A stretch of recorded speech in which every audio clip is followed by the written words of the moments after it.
Bien, pues nos encontramos ahora mismo ya desarrollando la segunda fase de excavaciones en el entorno del santuario de Regla, en Chipiona.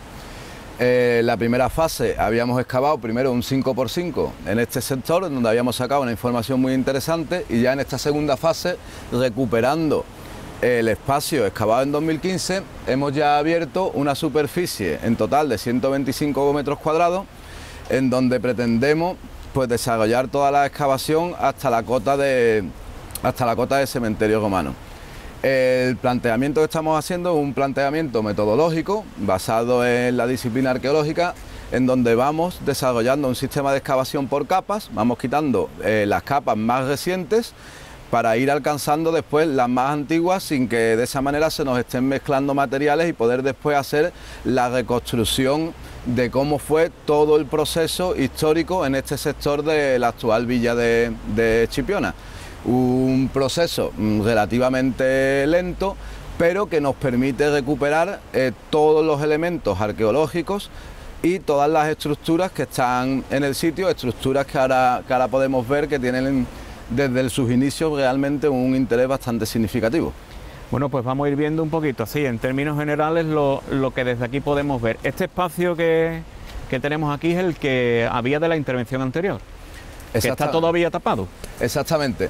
Este sector, que queda un poquito en alto, es en el sitio en donde en 2015 hicimos el 5x5, 25 metros cuadrados, y en donde se pudo confirmar la hipótesis de que en esta zona había un cementerio de época romana, principalmente de época romana tardía, y muy probablemente vinculado a un ambiente paleocristiano. Esta zona, como ya está excavada, la vamos dejando en reserva hasta que podamos profundizar más en los sectores que no son ahora mismo conocidos, y ya después recuperar la planta cuando estemos en los niveles romanos e integrarla a todo lo que es el discurso visual, para tener una visión completa de los 125 metros cuadrados y poder ver cómo funcionan las estructuras que pudimos documentar en 2015 con las que probablemente nos salgan en esta campaña de 2018. El destapado sería fácil y rápido porque tiene tierra de diferente color y está todo preparado. Sí, el tapado fue muy sistemático, entonces se metieron lo que nosotros llamamos unas balizas de señalización por varios centímetros, unos 15-20 centímetros por encima de las estructuras. Entonces, de esa manera, con las tierras relativamente limpias que se echaron, porque se seleccionaron las tierras limpias, podemos hacer ese vaciado con mucha seguridad, sin llegar a alcanzar las estructuras, que evidentemente una vez que nos salga el sistema de baliza, pues ya se recuperan lentamente para poder dejarlas otra vez expuestas. Es un proceso de trabajo típico en arqueología y bastante frecuente Pero uso. Son cosas que la gente desconoce, supongo que se lo preguntarán también. Entonces, una vez desmontado lo que son las dos soleras de plaza, es decir, la plaza de cota actual y la solera de hormigón de los años 50, de mediados del siglo XX, lo primero que nos encontramos ya como elemento arqueológico es esta estructura cuadrangular hecha de argamasa blanca con ladrillos, que data del siglo XVIII y que hemos podido ya verificar por documentación antigua que se trata del muro de la higuera. Es decir, es el pequeño recinto que le hicieron a la higuera que estuvo en esta zona. Si nos fijamos bien, este recinto cuadrangular está anulando una serie de estructuras más antiguas que están ya construidas con piedra ostionera y que no llevan esa argamasa de cal y que se pueden ver en un color más ocre. Eso es muy interesante para lo que es el conocimiento de la evolución de la villa de Chipiona, porque podemos decir que nos están empezando a salir en este sector estructuras edilicias, es decir, edificaciones de época medieval anterior a la conquista de la villa de Chipiona, y concretamente por los materiales que estamos viendo, hasta que los estudiemos no lo tendremos totalmente definido, pero por los materiales estamos viendo que se trata de elementos andalusíes, cerámicas andalusíes, que están vinculadas a varias estancias que nos están formalizando una primera edificación. Es decir, estamos pudiendo recuperar ya elementos no exactamente de traza urbana, porque no podemos hablar propiamente ahora mismo de una ciudad, pero sí elementos que nos están hablando ya de una cierta densidad edilicia en el sector en época medieval andalusí.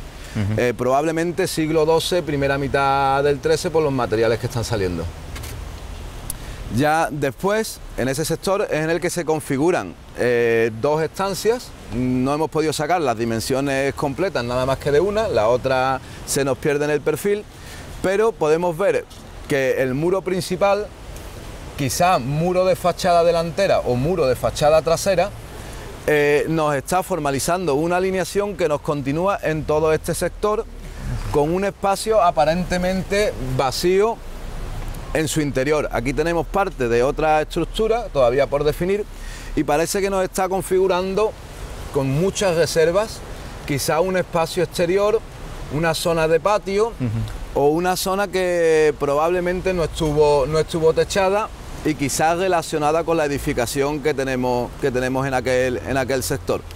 De momento, estos son los pocos avances que estamos consiguiendo. En los primeros días. En los primeros días, llevamos prácticamente una semana, las estructuras por suerte están muy altas, muy someras, pero lo interesante son los resultados. Es decir, en solamente una semana de actividad arqueológica, los resultados a lo que se refiere a la época medieval han superado con creces lo que esperábamos, porque en el sondeo de 2015 esas estructuras no estaban bien definidas porque no estaban bien conservadas, pero ya en la ampliación de 2018 sí vemos que esas estructuras están conservadas y que nos van a dar una información muy valiosa para el conocimiento de Chipiona. ¿Esta zona de aquí, cercana?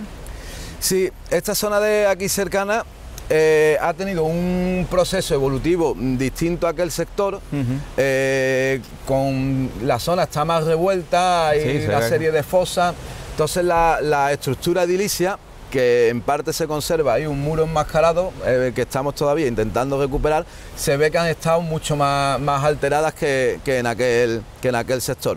De todas maneras, cuando continuemos con el proceso de excavación en esta zona, el objetivo es definir bien esa estructura para ver si es un muro y ver cómo funciona y ya poder relacionarla con todos los otros elementos, puesto que la cerámica sí nos está diciendo que pertenece al mismo periodo histórico. ¿Cuánto tiempo de trabajo tenéis aquí?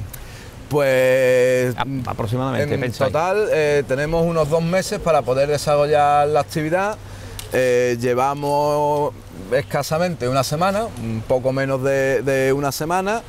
El ritmo de trabajo está siendo bastante sensato, además está un equipo que está formado exclusivamente por técnicos arqueólogos, entonces eso... ¿Cuántos sois? Sois muchos, ¿no? Sí, estamos ahora mismo una media de aproximadamente 7 arqueólogos técnicos y eso nos está permitiendo tener muchísima versatilidad a la hora de poder actuar sobre las estructuras, porque es cierto que uno con operarios trabaja con una dinámica quizás mucho más rápida y acelerada, pero automáticamente la tienes que frenar porque no, al tratarse de elementos arqueológicos no puedes dejar que eso se vaya bajando por sí mismo. Entonces, al contar con un equipo exclusivamente de arqueólogos, eso nos permite ir mucho más rápido porque directamente sabemos cuál es la metodología que hay que emplear en cada sitio y por eso en apenas una semana, bueno, los resultados empiezan a ser... Se hace con más eficiencia, ¿no? Se hace con mucha más ¿Y si llueve qué pasa? ¿Qué diría la gente? Si llueve, ¿qué pasa? Bueno, en arqueología eso es pan nuestro de cada día, claro, evidentemente. Estáis siempre al aire libre. La intemperie es como es. Sí, pero eso, ¿afecta en un momento dado? A los elementos arqueológicos no les afecta porque no estamos hablando de una exposición continua a una degradación por elementos atmosféricos, de lluvia, sol intenso, no. Estamos hablando evidentemente de una puntualidad, de una serie de lluvias en donde evidentemente nosotros pararíamos el proceso de excavación porque seríamos nosotros los que destruiríamos en ese sentido los niveles sedimentológicos, es decir, las tierras con los pisoteos. Entonces automáticamente evidentemente frenaríamos el proceso de excavación, se esperaría a que el tiempo cambiase y orease y de mientras haríamos la otra parte de nuestro trabajo, que es el trabajo de laboratorio, es decir, es procesar todos los elementos arqueológicos, fragmentos de cerámica, elementos metálicos, huesos, que nos van saliendo y que vamos dejando en nuestro almacén y que evidentemente procesamos cuando estamos fuera del trabajo propiamente dicho. Eso es laborioso también. laborioso e interesante. Bueno, pues Jacobo, lo dejamos aquí porque hay que dar tiempo al tiempo, que se dice en estos casos. Sí. Muchas gracias. De nada. Por temas de seguridad el vallado debería ser mucho más amplio, no solamente por las personas que visiten por fuera, ¿no?, lo que es la excavación, sino por nosotros mismos. Es decir, estamos muy limitados en el espacio, necesitamos además circular con carrillos y posiblemente se amplíe. Aparte de eso, sí es cierto que el vallado es mucho más grande porque la excavación así lo requiere, pero no dista mucho de lo anterior. Es decir, antes, en 2015 eran 25 metros cuadrados y el vallado era más pequeño, pero también era visible. Lo que cambia es la escalera de un Lo que milladero, cambia ¿no? es la escalera, pero eso son por órdenes técnicas y por temas de seguridad. Porque tampoco saben muy bien el tipo de cimentación que lleva el humilladero, la avalancha de gente, que ya lo sufrimos en 2015, para bien, ¿no? Pero lo sufrimos en 2015. Puede ser grande y no sabemos la cimentación cómo puede actuar, ¿no? Incluso si cede el terreno, no cede el terreno, y es uno de los motivos por el que se ha preferido poner la valla fuera y taponar un poco lo que es el humilladero. Son razones técnicas. Son razones técnicas. Pues la gente se preguntarán siempre y es bueno son razones técnicas y darle una es respuesta coherente porque esto es una obra civil y esto hay una responsabilidad que si cualquier persona en un momento dado, por cualquier circunstancia, se cae, es un problema para el ayuntamiento, para la constructora y para nosotros.